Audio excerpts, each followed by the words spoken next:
प्रत्येक वर्ष एक ही विद्यालय में क्या बार बार एडमिशन करना कितना सही है और कितना जरूरी है? बड़ा ये तो हास्यास्पद है। क्या प्रत्येक वर्ष पुस्तकें बदलनी रहनी चाहिए? एनसीईआरटी की तो बुक है, उसके साथ साथ में एक सहायक बुक लोग रखते हैं, तो ये कितना जरूरी होता है? मानव भारती का नाम भी गुरुदेव टैगोर ने ही नामकरण किया था इसका। आपका स्कूल है, बाकी स्कूलों से कैसे अलग है?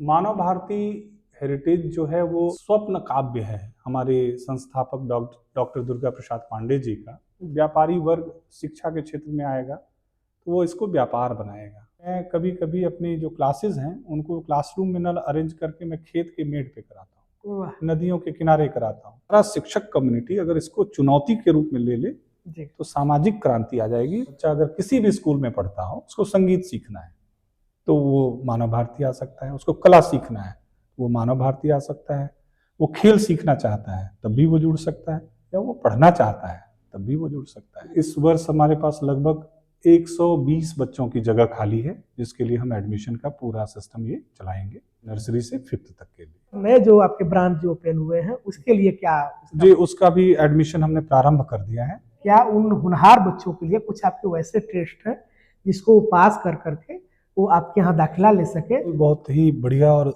ये संजीदा प्रश्न है आपका।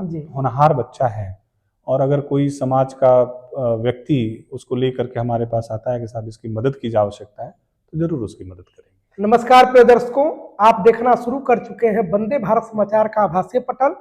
मैं हूं आपके साथ दिलीप चौबे। प्रिय दर्शकों, वंदे भारत समाचार की उपस्थिति हो चुकी है बिहार के कैमूर जिला चांद प्रखंड के अंतर्गत चांद में ही मानव भारती हेरिटेज स्कूल है। इस शिक्षा रूपी बगिया को सींचने का जो काम करते हैं, जो इसके कहे तो माली जो है हमारे साथ डायरेक्टर के रूप में विकास पांडे सर हैं। इस स्कूल की व्यवस्थाओं के साथ इस स्कूल की जब नींव पड़ी थी, क्या सोच के साथ पड़ी है, इसके संस्थापक कौन रहे हैं, ये सब तमाम चीजें होंगी और आपके बच्चों के लिए कितना जरूरी हो जाएगा ये मानव भारती हेरिटेज स्कूल, ये भी हम आप दर्शकों तक पहुंचाने का काम करेंगे। बहुत बहुत स्वागत है सर आपका वंदे भारत। जी, धन्यवाद। और आपके सभी दर्शकों को भी मेरा नमस्कार। आपने शिक्षा के क्षेत्र को ही क्यों चुना? शिक्षा का जो क्षेत्र है इसको चुनने का मेरा तो कोई विशेष अपना खुद का कारण नहीं रहा, क्योंकि हमारे विद्यालय के जो संस्थापक हमारे पूर्वज, हमारे दादाजी स्वर्गीय डॉक्टर दुर्गा प्रसाद पांडे जी ने इसकी स्थापना की थी 25 जुलाई 1941 को जी। और उन्होंने इस विद्यालय की स्थापना के पीछे उनका जो सोच था वो था कि जो हमारे देश में एजुकेशन सिस्टम है वो अंग्रेजी और अंग्रेजियत से मिली जुली है और उसकी वजह से जो हमारे खुद का जो कल्चर और हेरिटेज है उसका कहीं ना कहीं लोप हो रहा है। तो इन सब चीज़ों को ध्यान में रख के और गुरुदेव रविन्द्रनाथ टैगोर के विचारों से वो काफ़ी प्रभावित थे, क्योंकि वो शांति निकेतन में शिक्षक थे जी। और उन्हीं की प्रेरणा से, और मानव भारती का नाम भी गुरुदेव टैगोर ने ही नामकरण किया था इसका। उस समय के जब आप ऐतिहासिक घटनाक्रम पर नजर डालेंगे तो दुनिया द्वितीय विश्व युद्ध से बाहर निकल रहा था जी। और हमारा देश भी अपनी आज़ादी की लड़ाई लड़ रहा था। तो ऐसे में मानवता के ऊपर में बहुत बड़ा संकट था। तो कैसे भविष्य के बच्चे मानवता से जुड़े, मानव होने का जो उनका वजह है उस पर वो खरे उतरे, तो इस विचार से मानव भारती की स्थापना हो गई। और जब चूंकि चांद जो जगह है ये हमारे फाउंडर्स जो डॉक्टर दुर्गा प्रसाद पांडे जी हैं उनका जन्मभूमि था, तो ये सोच करके कि उनकी जन्मभूमि पे उनके जन्म के 100वें वर्ष गांठ जब हम लोग मना रहे थे जी, तो उसी अवसर पर इस विद्यालय की यहाँ पे स्थापना की गई। तो ये आपका स्कूल है, बाकी स्कूलों से कैसे अलग है? जी बिल्कुल, आपने अच्छा प्रश्न किया है। मानव भारती हेरिटेज जो है वो, जैसा मैंने बताया ना कि ये एक स्वप्न काव्य है हमारे संस्थापक डॉक्टर दुर्गा प्रसाद पांडे जी का। इसमें सपना पिरोया है गुरुदेव रविन्द्रनाथ टैगोर ने, महामना मदन मोहन मालवीय जी ने और राष्ट्रपिता महात्मा गांधी जी ने, डॉक्टर सर्वपल्ली राधाकृष्णन ने, डॉक्टर राजेंद्र बाबू ने। उस समय के जो ये महापुरुष लोग थे इनका शिक्षा को लेकर के एक स्पष्ट और बड़ा क्लियर विजन था। तो वो विजन कैसे हमारी परंपराओं में घुले मिले, ये सोच करके उन्होंने हमारे संस्थापक महोदय को प्रेरित किया कि मानव भारती जैसी संस्थानों का स्थापना जो है देश के लिए आवश्यक है जी। तो उन्हीं सब सोचों के साथ में ये विद्यालय स्थापित हुआ है और वही परंपरा अपने इस जगह को मिले, इसी सोच के साथ हम लोग इसका संचालन कर रहे हैं। शिक्षा एक व्यापार बनते जा रहा है, उसके मूल्यों को, सिद्धांतों को किस प्रकार से संतुलित करने का काम कर पाते हैं? देखिए, ये बड़ा दुर्भाग्य है शिक्षा का कि जो शिक्षाविद लोग हैं, शैक्षणिक संस्थाओं में शिक्षाविदों का ही अभाव होते जा रहा है और इसका दुष्परिणाम यह है कि निश्चित रूप से जब व्यापारी वर्ग शिक्षा के क्षेत्र में आएगा तो वो इसको व्यापार बनाएगा, तो उससे कोई भी क्षेत्र अछूता नहीं रह सकता है। हमारा शैक्षणिक क्षेत्र भी अछूता नहीं है। एक अच्छे मिशन और विजन से काम करने वाले लोगों की भी कमी नहीं है जी। और इस दिशा में लोग प्रयास कर रहे हैं, विभिन्न तरीके से प्रयास कर रहे हैं और उस प्रयास का ही परिणाम है कि आपको अच्छे रिजल्ट भी देखने को मिलते हैं। कई सफल कहानियां भी निकल करके समाज से ही प्रेरक कहानियां आती हैं। एक अच्छा स्कूल क्या सिर्फ एक अच्छे अंक तक देने तक सीमित है या फिर एक अच्छे संस्कार, एक अच्छे व्यक्तित्व का निर्माण भी करना उतना ही जरूरी है? देखिए, शिक्षा जो है ना वो प्रकृति की सहचरी है जी। जब तक नेचर के साथ में, प्रकृति के साथ में और मानवीय मूल्यों को संरक्षित नहीं किया जाएगा तब तक अच्छा शिक्षण जो है वो नहीं दिया जा सकता है। और ऐसे में यह बहुत जरूरी है हर विद्यालय के लिए कि बच्चों को संस्कार परक शिक्षा मिले, बच्चा उन शैक्षणिक मूल्यों को समझे। उसकी शुरुआत होगी हम शिक्षकों से। जी।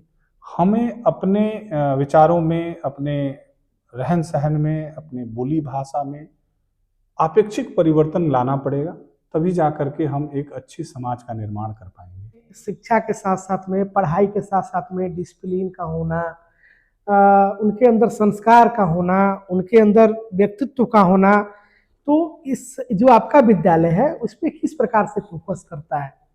देखिए, केवल किताबी ज्ञान से या क्लासरूम के अंदर बैठा करके बच्चों को ज्ञानी नहीं बनाया जा सकता है। उसके लिए विभिन्न प्रकार की गतिविधियां आयोजित करनी पड़ती हैं और जैसे शिक्षा के अलावा खेल कूद है, संगीत है, कला है, जिस ड्राइंग्स के माध्यम से, इसके अलावा भी अनुशासित करने के लिए हमारे पास में यहाँ हमारे पास एनसीसी का एक ट्रुप है जी। तो जो 42 बिहार बटालियन से एफिलिएटेड है।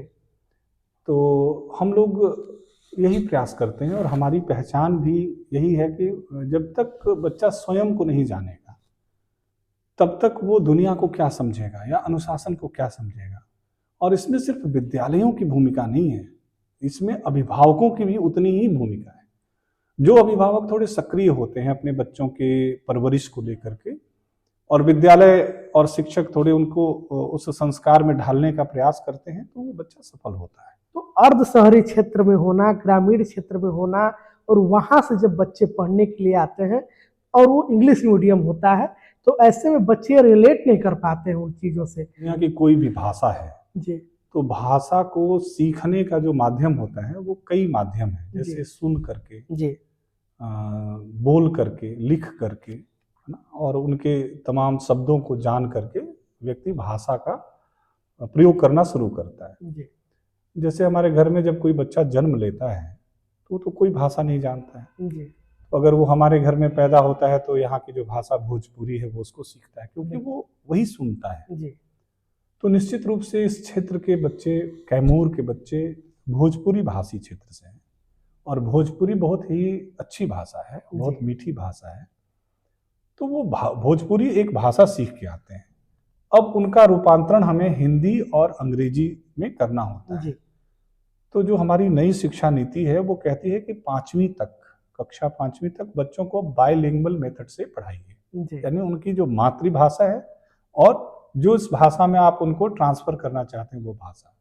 तो हमारा जो इंस्ट्रक्शन होता है वो दो तरीके का होता है, एक अंग्रेजी में हुआ, फिर उसका हिंदी भी हुआ, तो बच्चा उसको को रिलेट करना शुरू करता है जी फिर क्या होता है कि क्लासरूम के अंदर में हम बच्चों को जैसे स्टोरी टाइम हम कराते हैं, कहानी सुनाते हैं। जैसे हम लोग बचपन में भाषा सीखने के लिए अपने दादा से, नानी से कहानियां सुनते हैं, जी जी तो वो कहानियां भी हमारी भाषाई विकास के लिए बहुत महत्वपूर्ण होती है। जी तो शिक्षक लोग, जो हमारा बाइलिंगुअल मेथड है, तो उसमें कुछ अंग्रेजी के शब्द, कुछ हिंदी के शब्द मिला करके वो एक कहानी बताते हैं जी कि भाई क्रोकोडाइल था तो मंकी था, दोनों फास्ट फ्रेंड थे, रिवर के किनारे रहते थे। जी तो इसमें बहुत सारे जो शब्द हैं वो इंग्लिश के भी हैं और हिंदी के भी हैं। तो बच्चा धीरे धीरे उन शब्दों को सीखना शुरू करता है और सीखने के साथ साथ फिर उसके बोलने का अभ्यास करता है। तो ये प्रयास हम लोग करते हैं और ये एक टेस्टेड व्यवस्था है। जब बच्चा गांव से निकल करके आता है और जब डायरेक्ट इंग्लिश मीडियम वाला जो समस्या उसके साथ जो होता है,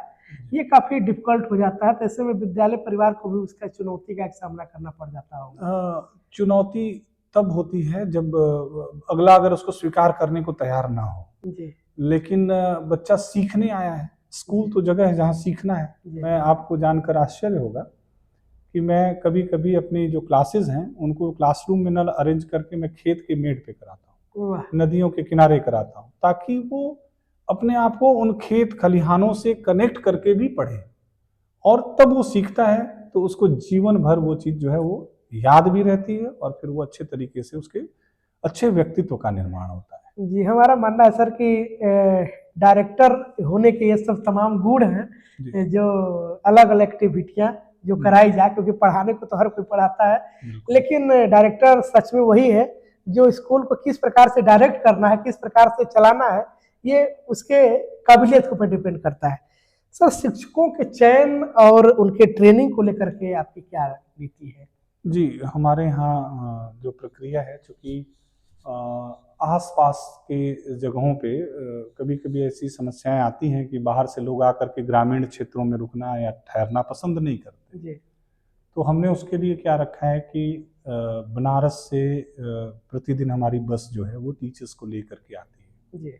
और चयन की प्रक्रिया के लिए हम लोग जैसे काशी हिंदू विश्वविद्यालय के बीएड डिपार्टमेंट में संपर्क करते हैं, वहाँ पे कैंपस सिलेक्शन भी करते हैं, काशी विद्यापीठ में भी हम जाते हैं और भी जो विभिन्न चैनल्स हैं उनके माध्यम से हम एडवर्टीजमेंट करते हैं और सबका इंटरव्यू करते हैं, रिटन टेस्ट करते हैं और इन सारी प्रक्रियाओं के बाद जो हमारे सिद्धांत पे चलने लायक जो हमारे पैनल को, जो टीम को समझ में आता है, उनको हम स्कूल के शिक्षक के रूप में चयनित करते हैं। पढ़ाई के अलावा खेल, कला, संगीत, ये सब जो तमाम विधाएं हैं उसको रिलेट करने के लिए परीक्षाओं की तैयारी को लेकर के स्कूल की क्या योजनाएं रहती है? देखिए, मेरा मानना है कि सिर्फ किताबों से ही ज्ञान नहीं मिलेगा जी। जब बच्चा संगीत सीखेगा तो संगीत से भी वो भाषा सीख सकता है जी। गणित से भी भाषा सीख सकता है। वो आर्ट्स में अगर उसका इंटरेस्ट है तो आर्ट्स से भी वो संगीत का धुन समझ सकता है, क्योंकि आपको मालूम होना चाहिए कि संगीत में भी राग है और पेंटिंग में भी राग है। तो ये जो राग रागिनी है, ये निश्चित रूप से हमारी जो कल्चर हेरिटेज है ना, उससे वो उनको कनेक्ट करता है। तो फिर अपने आप ही बच्चा उन सब चीज़ों को रिलेट करके सीखता है। जी सर, एक तरफ से लोग कहते हैं कि बच्चों को मोबाइल से दूर रखना है, एक तरफ से देखा जाता है कि जो बच्चे के जो होमवर्क्स हैं वो मोबाइल पे ही अधिकतर आ जाते हैं। तो एक तरफ तो बच्चों को मोबाइल से दूर भी रखना है और एक तरफ से ये भी है कि बच्चों को मोबाइल के बिना काम भी नहीं हो पा रहा है। तो ऐसे में ये बच्चों के लिए भी और पेरेंट्स के लिए भी और कहें तो स्कूल के लिए भी, तीनों लोग के लिए ये काफ़ी चुनौती भरा काम होता होगा। नहीं, देखिए क्या है ना कि समय परिवर्तित हो रहा है जी। हम लोग छोटे थे, बचपन में थे, तो लोग कहते थे कि टीवी मत देखो जी, है ना, नहीं तो क्या होगा कि तुम्हारा समय बर्बाद होगा और तुम बर्बाद हो जाओगे। हाँ, आँख भी खराब हो जाएगी। आज वही बात जो है वो मोबाइल फोन्स और स्मार्टफोन्स और इंटरनेट के ऊपर लागू होता है। क्या इसमें परिवर्तन जब भी होता है, जो तकनीकी है, टेक्नोलॉजी है, वो हमारे यंग पीढ़ी बड़ी जल्दी उसकी तरफ अट्रैक्ट होते हैं जी। तो हम शिक्षकों को भी अपनी भूमिका को रिफ्रेम करना है और हमें अपनी जो टीचिंग मेथोडोलॉजी है या टीचिंग टेक्निक्स हैं उसको इस तरीके से ठीक करना है कि बच्चा मोबाइल देखते हुए भी सीखे जी। और अत्यधिक इस्तेमाल ना करे, उसके लिए उसको मोटिवेट किया जा सकता है, उसको समझाया जा सकता है कि इसका सदुपयोग कैसे करें और इसका दुरुपयोग क्या है। इसके लिए गार्जियन को भी अवेयर कराना है और हम लोग समय समय पर इस तरीके का वर्कशॉप और सेमिनार्स पेरेंट्स के लिए भी ऑर्गेनाइज करते रहते हैं, बच्चों को भी बताते हैं, साइबर क्राइम के बारे में उनको जानकारी दी जाती है कि आज के समय में अगर आप सोशल मीडिया यूज करते हो तो उसका क्या इम्पैक्ट होगा तुम्हारे जीवन पर या उसका क्या बुरा प्रभाव पड़ सकता है। तो इन सारी चीजों से बच्चों को अवेयर कराते रहना बहुत आवश्यक है। जो पेरेंट्स बच्चों के भविष्य को लेकर के असमंजस में है, उनको आपका क्या संदेश है? कोई भी अभिभावक ये नहीं चाहता कि उसका बच्चा गलत राह पर जाए, लेकिन दुर्भाग्य से जब हम समय नहीं दे पाते हैं, हम अपने दैनिक दिनचर्या में, मैं ये देखता हूँ कि लोग दोस्तों के साथ गप लड़ाने में घर के अंदर ही मोबाइल फोन में खुद ही इतने इंगेज होते हैं कि बच्चे के पठन पाठन पर ध्यान नहीं दे पाते हैं। जबकि आप शहरी क्षेत्रों में या डेवलप्ड एरियाज में जब आप जाते हैं तो लोगों का फोकस्ड होता है बच्चे की लाइफ स्टाइल, उसका खुद का जीवन कैसा चल रहा है, तो लोग उस पर चर्चा करते हैं। हम लोगों को फिर से अपने पेरेंट्स को अवेयर करना पड़ेगा। और देखिए स्कूल जो है ना वो समाज की एक छोटी इकाई होती है जी। और समाज में सामाजिक परिवर्तन लाने में विद्यालयों की महत्वपूर्ण भूमिका है। और अगर हम सभी शिक्षक लोग, सारा शिक्षक कम्युनिटी अगर इसको चुनौती के रूप में ले ले तो सामाजिक क्रांति आ जाएगी और आपको वो असर समाज में दिखेगा। जो मानव भारती हेरिटेज स्कूल एक संस्था, तो आपको चांद में, जैसा कि मैंने आपको बताया, जहाँ पे हम लोग इंटरव्यू कर रहे हैं, एक संस्था आपको जिला मुख्यालय भभुआ से 10 किलोमीटर की दूरी पे बारे के समीप ब्रांच ओपन हो रहा है। तो उसके बारे में भी हम सर से कुछ जानकारियां प्राप्त करेंगे। तो सर, जिला मुख्यालय से लगभग 10 किलोमीटर की दूरी पे वो आपका ब्रांच है, नया वाला? जी जी। तो वहां पे एक नया ब्रांच खोलने के मन में आपका कैसे विचार आया और वहां पे ब्रांच खोलना आपको कितना जरूरी समझ में आया? देखिए, यहाँ अपना विद्यालय स्थापित था, इसकी स्थापना का उद्देश्य मैंने आपको बताया जी। लेकिन जब हम लोगों ने ये महसूस किया कि अपना जो भभुआ अनुमंडल है उसके लगभग सभी प्रखंडों को हम लोग यहाँ से कैटर कर पा रहे हैं, वहाँ तक के बच्चों को हम यहाँ ले आ पा रहे हैं, लेकिन कहीं ना कहीं जो कैमूर का जो दूसरा हिस्सा हमारा मोहनिया अनुमंडल है वहाँ हमारी पहुँच नहीं हो पा रही थी। तो अपनी आइडियोलॉजी को, मानव भारती के फिलॉसफी को पूरे कैमूर में स्थापित करने के उद्देश्य से हमने अपना विद्यालय मोहनिया और भभुआ के मध्य में वहाँ स्थापित करने का विचार किया है और इसी उद्देश्य से हम लोग वहाँ भी स्थापित कर रहे हैं। सर, क्या वहाँ भी इसी प्रकार की शैक्षणिक गुणवत्ता, सुविधाएं, ये सब तमाम चीजें वहाँ भी अवेलेबल? जी, हमारा तो प्रयास है कि यहाँ से बेहतर हम करें उसको, और क्योंकि वहाँ स्कूल एजुकेशन के साथ साथ हम स्किल एजुकेशन पर भी काम करेंगे। स्किल एजुकेशन जैसा आपने कहा ना कि संगीत है, कला है, खेल है, तो इसके लिए भी हम वहाँ विशेष तैयारी कर रहे हैं ताकि बच्चा अगर किसी भी स्कूल में पढ़ता हो, उसको संगीत सीखना है तो वो मानव भारती आ सकता है, उसको कला सीखना है वो मानव भारती आ सकता है, वो खेल सीखना चाहता है तब भी वो जुड़ सकता है, या वो पढ़ना चाहता है तब भी वो जुड़ सकता है। यानी कह सकते हैं कि जो आसपास गांव के जितने जो बच्चे हैं उनको आप विशेष लाभ देने के प्रयास में हैं। बिल्कुल बिल्कुल, यही उद्देश्य है कि हमारी जो फिलॉसफी है, हमारे संस्थान का जो विचार है वो वहाँ के गाँव में भी पुष्पित पल्लवित हो। जी। सर, जैसा कि आप बताएं कि जो आपका विद्यालय है पिछले कई वर्षों से चल रहा है जी, तो ऐसे में अभी तक से आप कितने बच्चों को नई उड़ान दिए हैं, कितने बच्चों को आप उस शिखर तक पहुंचाए हैं जो बच्चे आज आपका नाम, आपके विद्यालय का नाम जो ऊंचा किए हुए हैं? जी, बहुत अच्छा है आपका ये प्रश्न। देखिए, जब हम लोगों ने यहाँ विद्यालय स्थापित किया था 2003 में, तो न यहाँ सड़क थी, न बिजली थी। आज जिसको आप अर्ध शहरी कह रहे हैं, ये विशुद्ध ग्रामीण जगह थी। और बच्चों ने कंप्यूटर्स नहीं देखे थे, मुझे याद है। और बच्चे यहाँ स्कूल आकर के उनको कंप्यूटर पहली बार देखने का अवसर मिला था। बच्चे कभी ट्रेन में नहीं बैठे थे, बच्चे हवाई जहाज दूर से ही देखे थे, उनको कभी उसमें बैठने का अवसर नहीं मिला था। और भी तमाम तरीके का भी पिछड़ापन था एक तरीके से हम कहें तो। लॉ एंड ऑर्डर की भी समस्या थी, लोग कहते थे आपका अपहरण हो जाएगा, इस तरीके का माहौल था उस समय पूरे बिहार में। जी। लेकिन समय बदला और चीज़ें ठीक हुई, सड़कें ठीक हुई, बिजली ठीक हुई और हम लोगों ने अपने काम को निरंतर जारी रखा। जी। रोज हमारी बस के पट्टे टूट जाते थे क्योंकि सड़क ही नहीं था। जी हाँ, खराब सड़कें थी। तो अब ऐसे में बहुत चुनौती थी, लेकिन हम लोगों ने प्रयास अपना जो ये था वो जारी रखा, नुकसान झेल करके जारी रखा।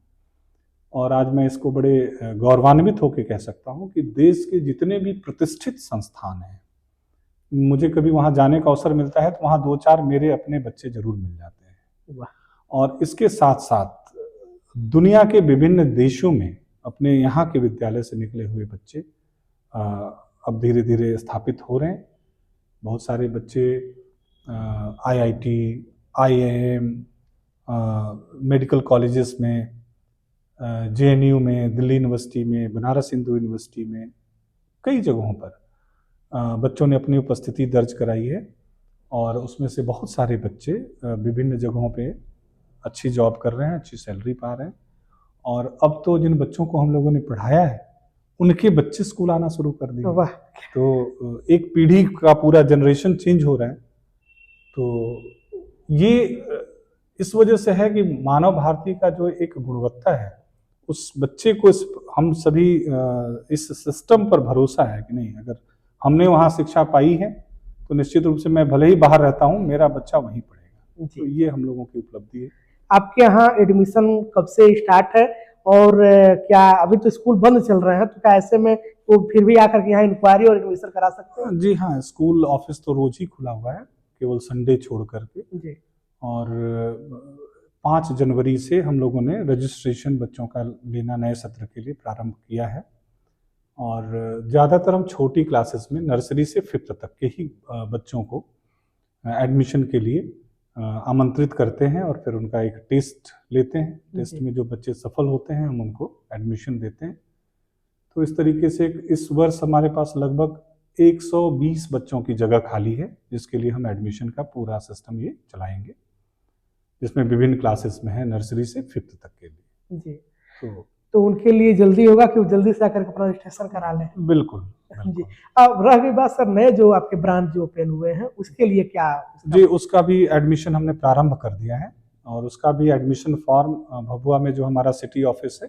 सिटी ऑफिस का थोड़ा पता बताइए। जी, सिटी ऑफिस झा जी की, डॉक्टर झा जी हैं, उनकी गली में मां मुंडेश्वरी टैक्स कंसल्टेंसी का एक कैंपस है, वहीं पे हमारा सिटी ऑफिस है और वहाँ पे भी फॉर्म उपलब्ध है। हमारे कैंपस मानपुर रतवार में भी हमारा फॉर्म उपलब्ध है, तो वहाँ का रजिस्ट्रेशन हम कर रहे हैं और वहाँ इस साल हमको 200 बच्चों का एडमिशन लेना है। वहाँ नर्सरी से 5वीं तक का ही स्कूल इस वर्ष हम लोग शुरू करेंगे। अच्छा, और यहाँ 5 से जो 9th क्लास तक के जो एडमिशन है यहाँ नहीं होंगे? अभी नहीं होंगे क्योंकि हमारे पास अभी जगह नहीं है उस क्लासेस में, तो हमने वहाँ पे एडमिशन अभी नहीं लेना है। लड़का खूब होनहार है, उसकी असीम इच्छा है, लेकिन पिता के पास उतने धन नहीं है, उतने पैसे नहीं है कि वो प्राइवेट स्कूल में उसका दाखिला करा पाए। तो ऐसे में क्या उन होनहार बच्चों के लिए कुछ आपके वैसे टेस्ट हैं जिसको वो पास कर करके वो आपके यहाँ दाखिला ले सके, तो जो होनहार है उसको आप एक सही जगह दे सके? बिल्कुल, बहुत ही बढ़िया और ये संजीदा प्रश्न है आपका जी। क्योंकि निश्चित रूप से समाज में जो प्रतिभा है वो किसी धन का मोहताज नहीं है, वो कहीं भी हो सकती है जी। तो विद्यालय परिवार हमेशा बढ़ चढ़ करके हम ऐसे बच्चों की मदद करने के लिए तत्पर रहते हैं जी। और हमारा जो Manav Bharati India International School Delhi में है, वहाँ पे तो हमने बाकायदा स्कीम रखा हुआ है कि जो वॉर विडोज हैं, ऐसे सैनिक जो देश के लिए शहीद हो गए, उनके बच्चों को हम हॉस्टल में रख करके और उनको 12वीं तक की फ्री एजुकेशन, इवन बुक्स और यूनिफॉर्म भी हम उनको प्रोवाइड करते हैं। यहाँ पे जो राइट टू एजुकेशन एक्ट के तहत जो 25% गरीब बच्चों का नामांकन होना है, उसके अनुरूप भी हम लोग बच्चों को हर वर्ष नामांकित करते हैं और उनको फ्री शिप देते हैं। इसके अलावा अगर कोई होनहार बच्चा है और अगर कोई समाज का व्यक्ति उसको लेकर के हमारे पास आता है कि साहब इसकी मदद की आवश्यकता है, तो जरूर उसकी मदद करेंगे। जी बिल्कुल सर, एक प्रश्न और है, क्या प्रत्येक वर्ष पुस्तकें बदलनी रहनी चाहिए? और उसके बाद प्रत्येक वर्ष एक ही विद्यालय में क्या बार बार एडमिशन करना कितना सही है? और कितना जरूरी है? बड़ा ये तो हास्यास्पद है, क्योंकि रीएडमिशन का तो ऐसा कुछ होता नहीं है। हमारे यहाँ तो रीएडमिशन नहीं होता है जी, और हम लोग रीएडमिशन नहीं लेते हैं, क्योंकि बच्चा एक बार नामांकित होता है। एडमिशन रजिस्टर में उसकी एंट्री एक बार होती है और वो तब विड्रॉ होता है जब उसका टीसी बनाते हैं। जी। इस दौरान दोबारा एडमिशन का कोई है नहीं। तो ये कहाँ से ये बात है, ये तो मुझे नहीं पता। नहीं, अमूमन ये हमारे दर्शक इस पे कमेंट करेंगे जी। और जिनका जिनका बच्चा वो पढ़ता है उस सब चीजों को जानते हैं, उस कमेंट करके इस जानकारी लोगों तक भी देने का काम करेंगे। रीएडमिशन का कोई है नहीं कोई भी तरीका जी। और जो पुस्तकें जो प्रत्येक वर्ष बदल दी जाती हैं, पुस्तकों के लिए तो बकायदा भारत सरकार ने सर्कुलर दिया हुआ है। हम लोग सीबीएसई स्कूलों में एनसीईआरटी बुक्स को फॉलो करते हैं। एनसीईआरटी जब परिवर्तित होगी तो बुक बदलेंगी। अभी कुछ क्लासेस में बदली है, जैसे 7th का भी 8th का थोड़ा सिलेबस चेंज हुआ है। जी, तो वो पूरी पुस्तकें बदल दी जाती है कि कुछ सब्जेक्ट? नहीं, अभी जो न्यू एजुकेशन पॉलिसी बनी है तो कुछ कुछ क्लासेस में पूरी सिलेबस बदली गई है। जैसे अभी इतिहास को लेकर के बड़ा हंगामा हुआ था देश में, तो बहुत सारी चीजें बदल रही हैं, लेकिन कुछ क्लासेस का बदल चुका है। पिछले 2 साल पहले, कुछ पिछले साल बदली हैं। लेकिन ओवरऑल एनसीईआरटी जो भारत सरकार का संस्थान है, वो जो बुक्स प्रिस्क्राइब करती है उसको ही चलाना है। ये भारत सरकार भी चाहती है। समस्या तब होती है जब उन पुस्तकों का समय से वो मिल नहीं पाती है, क्योंकि क्या ना, एक बहुत बड़ा इसमें ग्रुप लगा होता है, जो हमारे पब्लिकेशंस हाउसेस हैं, जो हजारों करोड़ों का बिजनेस होता है उनका। तो क्या होता है कि जो हमारी एनसीईआरटी बुक्स का जो डिस्ट्रीब्यूशन का जो सिस्टम है वो कोलैप्स हो जाता है जी। अब किताबें समय पे मिलेंगी नहीं, तो ऐसे में क्या होगा, क्या मजबूरी है भाई, अब उसका पायरेटेड बुक ले आइए या कोई किताब जो उसकी जगह पे दूसरी किताबें उपलब्ध हैं। तो इस तरीके की समस्याएं कुछ स्कूलों के पास आती हैं, लेकिन हर वर्ष किताब बदलने का कोई मतलब नहीं है, क्योंकि आप देखेंगे 10th और 12th का जो एग्जाम अभी बोर्ड एग्जाम्स होना है जी, तो पिछले 15 वर्षों में तो ये किताबें नहीं बदली जी। तो 9th 10th 11th 12th में किताबें नहीं बदल रही हैं, 6th 7th 8th में किताबें नहीं बदल रही हैं। तो जब बदलेंगी तो बदलाव तो पूरे देश में होगा। हाँ, अब नहीं बदलेगा तो कहीं नहीं होगा जी। नहीं, उसके साथ होता क्या सर कि एनसीईआरटी की तो बुक है, उसके साथ साथ में एक सहायक बुक लोग रखते हैं, तो ये कितना जरूरी होता है? वो डिपेंड करता है, जो एजुकेटर है वहाँ पे, जो स्कूल संचालक लोग होते हैं जी, तो उनको ये तय छोटे बच्चों के साथ भी ऐसा होता है 6 to 8 अगर कह ले तो जी जी जी। नहीं तो हर साल किताब बदलने का कोई लॉजिक नहीं है, क्योंकि हम लोग अपने बचपन को याद करें जी, तो हम लोग क्या करते थे कि दोस्त जो है उससे किताबें ले करके बदली करके भी हम पढ़ लेते जी जी बिल्कुल। तो इससे क्या होता था कि एक तो लोगों के पूंजी का भी बचत होता था, और दूसरा जो है अभिभावकों पे भी वित्तीय बोझ कम पड़ता था जी। हमें मानना है सर कि शायद पुष्प की अभिलाषा हर कोई पढ़ा होगा, शायद आप भी पढ़े होंगे, या कदम का पेड़ अगर होता है अपना तीर, आप भी पढ़े होंगे, हम भी पढ़े हैं। तो वो जो चीजें थी जो था वो चली आ रही है ना, तो वो उसमें वही मिठास और वो जो कवियों के जो नाम होते थे, जो अभी कंपटीशन में, अभी हम एक आईएएस का इंटरव्यू देख रहे थे, उसमें पुष्प की अभिलाषा पूरा पूछा गया, उसमें पूरी कविताओं को पढ़वाया गया कि कौन लिखा है और उसको पूरा पढ़ करके सुना दीजिए। बिल्कुल। तो अब वो चीजें अब आईएएस के एग्जाम में अब पूछे जा रहे हैं। नहीं देखिए, कुछ तो चीजें हैं, जैसे कि अभी जो एनसीईआरटी की जो किताबें चलती हैं, नाम बदल रहा है। पहले हिंदी की किताब थी, बसंत नाम था उसका, अब उसको वीणा मृदंग ऐसे करके एनसीईआरटी ने अब नया नाम दिया है, नए कलेवर में किताबें आ रही हैं। और जो नई किताबें आई हैं वो भी बहुत अच्छी हैं, और अच्छे जो मन के साथ, सोच के साथ में उसमें विषयों को शामिल किया गया है। तो निश्चित रूप से अगर अच्छी किताबें होंगी तभी तो अच्छा ज्ञान होगा जी। बिल्कुल। तो किसी ने कहा है कि कोट पुरानी पहनो, किताबें नई खरीदो। तो नया पुराना तो लगा हुआ है, लेकिन दबाव दे करके कि नहीं आपको लेना ही है, ये उचित नहीं। क्या कुछ संदेश देना चाहेंगे लोगों को? संदेश तो यही है कि जब विद्यालयों का चयन करें तो निश्चित रूप से खुद जा करके कैंपस देख करके अपने विचारों को उनके साथ में मैच करके और अच्छे विद्यालय का चयन करें, और एक बार जब विद्यालय का चयन कर लेते हैं तो फिर उनके ऊपर फेथ करें। निश्चित रूप से आपके बच्चों का भविष्य स्वर्णिम होगा। और हम सभी लोग प्रकृति पर आधारित शिक्षा, जो गुरुदेव टैगोर का ध्येय वाक्य है, इसको लेकर के काम कर रहे हैं। बच्चों को आने वाले भविष्य के लिए कैसे तैयार किया जाए। यहाँ से बच्चा निकल करके दुनिया के किसी यूनिवर्सिटी में जाए तो उसको ऐसा ना फील हो कि वो ग्रामीण अंचल से पढ़ के आया है या कैमूर जैसे जिले से पढ़ करके आया है, बल्कि वो आत्मविश्वास से लबरेज हो। तो इस दिशा में हम लोग काम कर रहे हैं और अभिभावकों को इसमें महती भूमिका निभाने की आवश्यकता है। दर्शकों, हमारी जितनी बौद्धिक क्षमता थी, हम अपने बौद्धिक क्षमता के हिसाब से प्रश्नों को जनरेट किए और सर का शुक्रिया अदा करेंगे कि सर ने भी उसका बहुत सरलता और बहुत शालीनता से जवाब दिया। हमें लगता है कि हम अपने जो प्रश्न थे पूरा कर लिए हैं। अगर आपके भी दिमाग में अगर कोई प्रश्न हो तो आप बेझिझक कमेंट बॉक्स में जरूर करेंगे, और नेक्स्ट जब इंटरव्यू हम करेंगे तो सर से वो भी प्रश्न पूछ लेंगे। जी जी। वैसे बहुत बहुत सर आपका धन्यवाद, बहुत बहुत आभार। धन्यवाद।